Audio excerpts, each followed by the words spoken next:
Mga sports, iba-iba kasi yung pagsakal sa atin. Mayroong kaliwa, mayroong kanan. Sa kaliwa kasi, madalas natin yan tinuturo dahil kaliwa din tayo. Tulad nito, pag sinakal tayo, sobrang higpit, ganyan. Paano mo ito tanggalin? Kasi sobrang lakas niya, tapos malaki pa siya.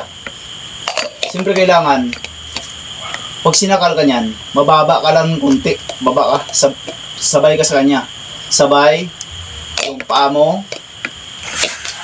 Yan. Buhat mo siya. Pwede mo siya ibagsak o iuntog sa pader. Kaya magandang technique yan. Okay, bilisan natin ha. Tuturo ko. Sakal. Siyempre hindi mo ito matatanggal dahil super higpit, ba? Baba ka lang. Yan, yan. One, sabay. Pap. Yun. Kahit itilapon mo dyan, kahit itapon mo siya, magagawa mo. Pwede mo rin iuntog sa mga pader kung